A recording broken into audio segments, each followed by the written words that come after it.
Réponse à un internaute qui semble se présenter de manière neutre quand il parle de Ruffin, de la nouvelle coalition qui va se former à gauche, en prétextant des arguments du genre que Mélenchon est insupportable et 80% des Français ne le supportent pas et que donc propose encore une fois cette soupe à la gauche, cette soupe faite de partis néolibéraux qui ont cassé la protection sociale française, ont cassé les acquis sociaux, ont passé des lois travail, lois retraite qui ont été catastrophiques sur le long terme et qui seront catastrophiques sur le long terme pour la société française, qui se sont positionnés soit très mollement sur des sujets comme la Palestine et Gaza et un génocide, je vous le rappelle, l'histoire nous regardera, mais l'histoire courte nous regardera et nous pointera du doigt sur ces questions-là, et sont positionnés soit timidement, soit complices, clairement compris, complices du génocide, comme Jérôme Guedj ou d'autres du Parti socialiste, mais pas que du Parti socialiste. Quand on a des gens du Parti communiste, comme le chef du Parti communiste, qui se moque de Rima Hassan et de son épopée sur la mer Méditerranée, et que lui a des moyens de faire beaucoup plus respectueux et beaucoup mieux que ceux de Rima Hassan, tout en réalité n'ayant que peu d'impact ni sur le politique, ni sur la société française et ni sur la Palestine d'ailleurs depuis des années. Donc il se moque à la fois de militants palestiniens qui soutiennent Rima Hassan, de Rima Hassan qui a eu un geste très courageux avec Greta Thunberg, etc. Donc cet internaute nous repropose à nouveau cette soupe à la gauche sur des arguments qui sont des arguments encore si il nous avait dit mais je ne connais pas la LFI, je ne connais pas vraiment la LFI, mais il nous dit être spécialiste de la LFI, il nous dit je connais ces grandes causes depuis des années. Et je soutiens ces grandes causes depuis des années. Sauf qu'en réalité, précisément, il se met du côté de ceux qui ne les soutiennent pas. Et quel exemple ça nous montre? Moi, je lui répondrai clairement sur cette question-là. Cette question-là, c'est une question des valeurs. Moi, personnellement, par rapport à la LFI, un parti politique, je m'en fiche. Je ne crois pas aux partis politiques pour faire de la politique. La politique concerne les citoyens et concerne des valeurs. Qu'est-ce qui est important dans une société, vers quoi on s'avance, comment on le construit ensemble, qu'est-ce qui va déterminer notre survie sur le long terme? Parce que les sociétés humaines, ça a toujours été une question de survie. Comment est-ce qu'ils vont aménager l'espace? Comment est-ce qu'ils vont trouver des systèmes de production agricole, alimentaire, pour pouvoir se nourrir, pour pouvoir vivre mieux, pour pouvoir faire moins d'efforts, ou que la vie soit moins pénible? Et donc, nos enjeux tournent autour de ça, toujours. Ils tournent toujours autour de ça à l'heure actuelle. Sauf que aujourd'hui, on a un déphasage de la société entre une société qui est rentrée totalement dans du symbolisme, en parlant de sujets qui peuvent être importants pour certaines personnes, mais qui sont globalement triviaux pour la survie humaine, et qui, du coup, nous plonge dans un monde qui ne parle pas des vrais enjeux, c'est-à-dire de quelle manière aujourd'hui s'organisent les pouvoirs dans le monde, de quelle manière s'organisent aussi les différentes capacités de production, de subvenir à leurs besoins des populations et des pays,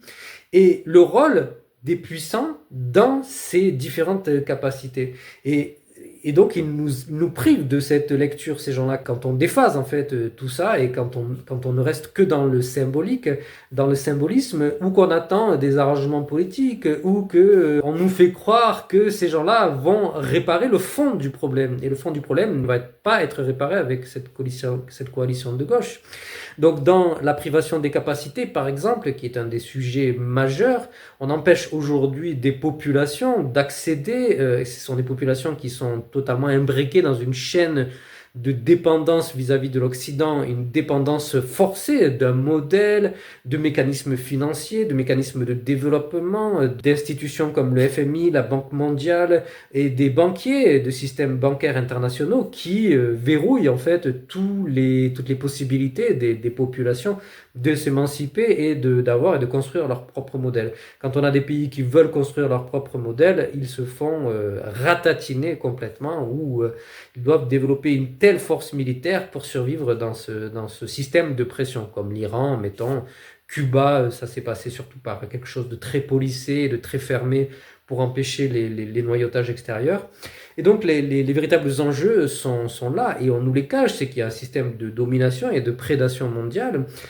qui n'hésitent pas à faire des guerres, qui n'hésitent pas à déstabiliser des régimes, qui n'hésitent pas à mobiliser des services secrets, des renseignements, des barbouzes, etc., pour faire leur sale travail à l'échelle mondiale. Et tout ça est normalisé, etc. Et donc, en fait, quand ces gens-là tiennent ce discours-là, qui semble être un discours de raison, en nous appelant à faire le choix de la raison d'une gauche qui serait raisonnable face à une gauche qui serait déraisonnable parce qu'elle parlerait de valeurs et d'enjeux précisément. Alors que le fond, le cœur du sujet, ce sont les valeurs et les enjeux. Moi, avant que la LFI se mette à parler de son programme, d'une constituante, d'une sixième république, d'un nouveau modèle de société, et encore que je trouve timide, eh bien moi je n'avais pas envie de voter, tout simplement. Ça ne m'intéresse pas de voter. Là où je me positionne, moi, c'est vraiment sur les valeurs. Nous devons revenir à des valeurs fondamentales qui sont celles du progrès humain, de l'entraide, de la solidarité, d'avoir une science qui sert à améliorer le quotidien des gens et à créer un système équilibré partout sur la planète. Moi, c'est ça qui m'intéresse, ces valeurs-là. Ceux qui parlent politique et qui me disent qu'ils vont réussir avec des arrangements politiques à mettre en place une gauche qui va être molle, timide, tiède, qui va faire on ne sait quoi parce qu'elle n'a pas de programme qui est clair, qui se positionne clairement différemment de l'ordre néolibéral, du système mis en place par la bourgeoisie occidentale, qui se positionne clairement dans des valeurs de respect des autres, de l'identité, du choix des êtres humains, du choix des peuples, des pays, qui ne se positionnent pas en mépris des autres pays du reste de la planète, de leur modèle et de leur manière de vivre, et qui ne se positionnent aussi pas en guerrier vis-à-vis de ces pays-là, en guerrier arrogant qui montre toujours des bras musclés et qui monopolise aussi toutes les institutions mondiales. Tant qu'on ne se positionne pas sur ces valeurs de changement de la société, qui sont des valeurs sociales, qui sont des valeurs écologiques, qui sont des valeurs d'équilibre, eh bien, moi, votre soupe à la gauche ne m'intéresse pas. Et puis, une chose qui est simple aussi, le fait que cette question, Jean-Luc Mélenchon qui serait haï, d'une part réduit toute la plateforme citoyenne qui est l'avenir en commun, la LFI, etc., à un seul homme, ce qui est faux. C'est un argument fallacieux si cet internaute dit connaître la LFI. Et puis, quand moi je vois, parce que mes valeurs sont là, quand moi je vois un parti politique qui se bat à la fois pour la Palestine, pour les retraites, pour un changement de modèle, pour un système écologique fondé sur le dialogue, sur l'équilibre, etc. Moi, quand je vois ces gens-là qui sont harcelés médiatiquement, qu'on n'arrête pas d'inventer des affaires fumeuses contre eux, et quand on vient me dire que parce que j'ai partagé, parce que c'était ça l'origine de la discussion, j'ai partagé une vidéo sur Juan Branco qui parle de Ruffin et qui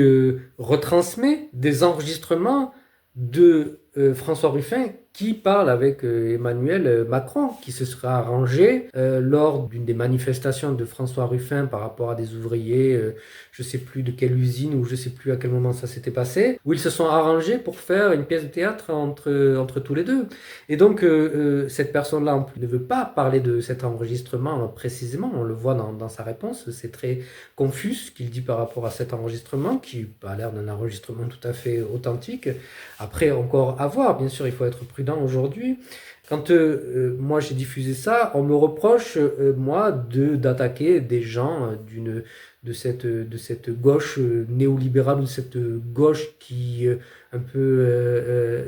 est prête à s'acoquiner avec la gauche néolibérale, et en tout cas a fait tout un pataquès et un jeu autour de la LFI, qui s'est amusé avec tout cet acte politique du Parti Socialiste jusqu'à l'extrême droite pour descendre la LFI pendant des mois. Et donc moi, quand je vois qu'on s'acharne contre des gens, mon réflexe, ce n'est pas d'aller suivre le discours des puissants et d'aller suivre des discours mainstream et des mantras qu'on répète pour aller faire la même chose. Moi, je n'ai aucun intérêt à me positionner comme ça, parce que je tiens à ce que mes valeurs soient construites sur la rationalité, dans le sens des valeurs de justice, des valeurs de respect de l'être humain et de respect des gens qui défendent ces valeurs de respect. Et donc, quand moi je vois que ces gens-là sont attaqués pendant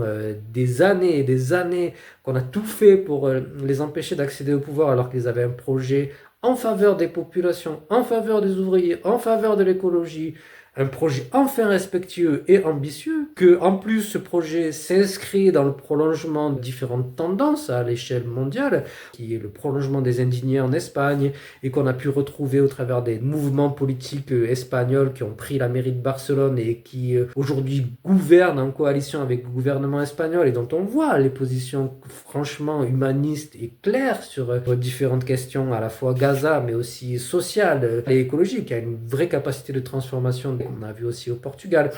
et qui suit aussi les mouvements d'exemplarité des pays scandinaves, et notamment la Finlande, l'exemplarité politique, la transparence politique, ne pas hésiter aussi à sortir des politiques du devant de la scène quand ils sont accusés de tel ou tel fait de harcèlement sexuel, de violence faite aux femmes ou à leurs conjoints. Donc on a vraiment des partis qui se positionnent dans ces tendances. On a aussi le candidat à la mairie de New York, Zoran Mamdani. Voilà, on a quelque chose qui se passe au niveau mondial, où on a des gens qui se positionnent dans des valeurs sans compromis, parce que ce que me propose cette personne qui fait une soupe à la gauche, c'est de ne pas se baser sur des valeurs, mais de se baser sur une espèce de calcul électoral qui serait gagnant. Au lieu de construire par la force des valeurs, en se disant nous sommes droits dans nos bottes sur ces valeurs, parce que c'est ce qui est en train de se passer à l'échelle mondiale, dans tous ces mouvements qui contestent ce discours dystopique de la bourgeoisie occidentale répété par une majorité de la population aussi, malheureusement, qui est vraiment hypnotisée. Moi j'utilise ce terme-là, j'aime pas, parce que c'est aussi un terme qui est récupéré par des gens qu'on appelle complotistes, dans le sens où pour moi ils sont limités dans leur vision du complotisme, ils sont très caricaturaux eux aussi, et donc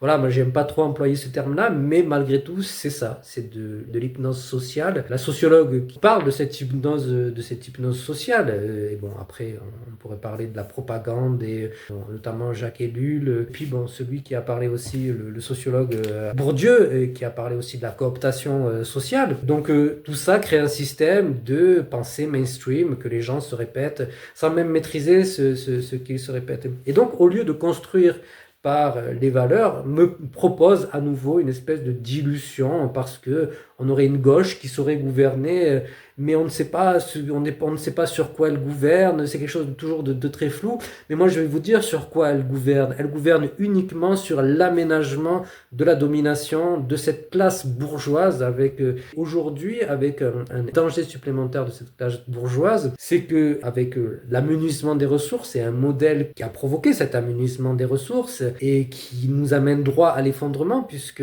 la croissance, qui ne sont toujours pas arrivés à découpler de la matérialité, c'est-à-dire des ressources, de l'eau, des matières minérales, des fossiles combustibles, des ressources énergétiques, ne sont toujours pas arrivés à découpler. Donc on utilise toujours de plus en plus de ressources, on n'est pas arrivé à inverser la tendance,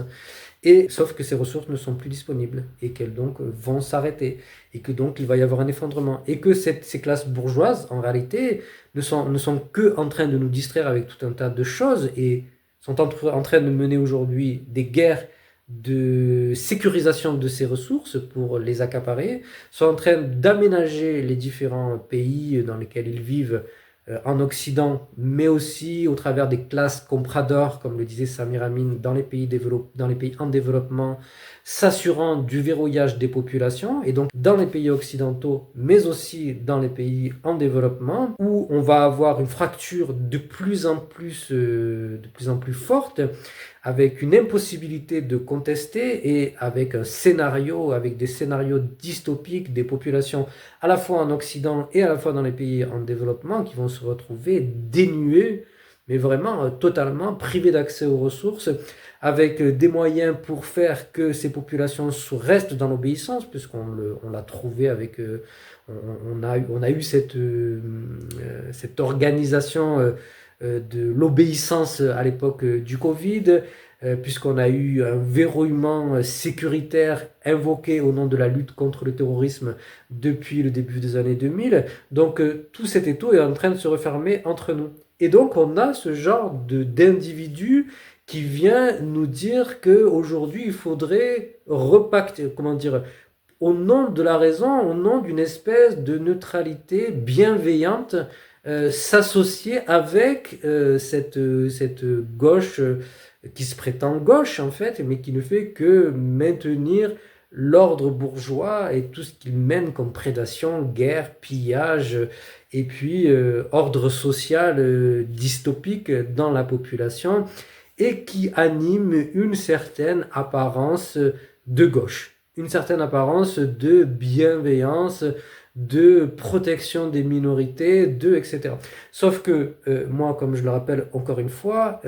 moi me concernant par exemple, étant à la fois personne de couleur et étant à la fois une personne qui soutient différentes causes, que ce soit l'écologie, que ce soit la Palestine, la prédation des pays en développement et les inégalités, cette gauche-là n'a jamais, mais au grand jamais, représenté, n'a jamais donné véritablement de la parole, de l'écoute sur ces thématiques-là qui sont essentielles, celle du pillage, celle de la prédation, et qui est toujours restée dans cette... et qui se servait des gens comme moi comme faire valoir, tout comme ils se servaient, pouvaient se servir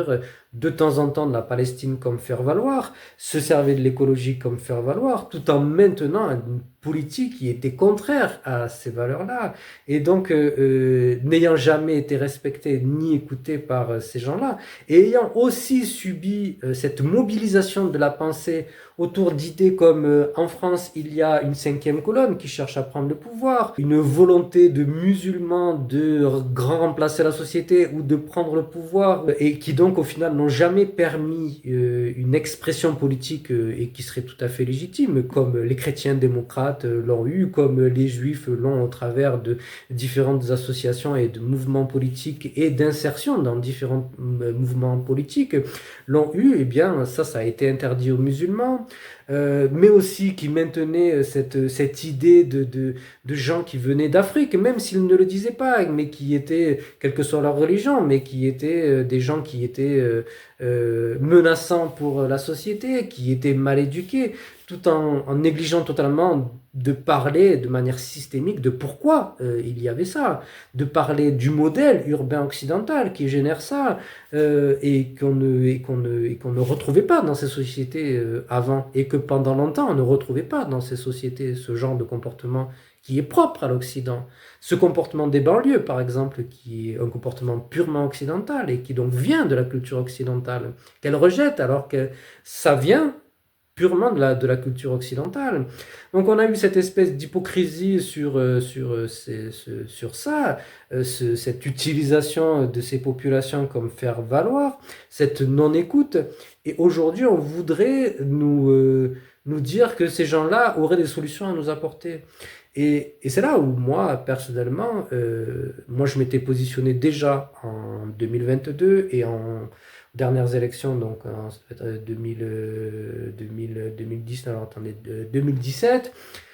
première élection de Macron 2017-2022, puis 2024, je m'étais positionné pour dire jamais d'association avec le Parti Socialiste. Jamais, jamais, jamais au grand jamais. Et je ne risque pas de voter Parti Socialiste au deuxième tour, dans n'importe quelle élection que ce soit, municipale, ou autre type d'élection, ou même tout autre parti conventionnel qui n'aurait pas clairement des positions tranchées. Limite, les Verts dans leur positionnement, bien qu'il m'ait toujours apparu très confus dans leur positionnement, avec beaucoup trop d'aménagement avec le néolibéralisme et pas assez clair, mais des gens comme Sandrine Rousseau ou la représentante actuelle des Verts, là qui mon nom ne vient pas à l'esprit, m'apparaissent quand même avec un discours suffisamment anti-néolibéral et suffisamment constructif. Mais en dehors de ça, bon, voilà, je trouve que le positionnement des Verts est pas assez tranché et confus sur certains sujets, ou du moins trop dans la négociation avec l'ordre néolibéral. Et c'est ça qui me dérange. Et donc, effectivement, vous ne me verrez jamais, je veux dire, cet internaute-là, c'est vraiment adressé à la mauvaise personne. Vous ne me verrez jamais proposer de voter ou, au nom de la raison, me décider à rentrer dans cette espèce de soupe à la gauche. Au grand jamais.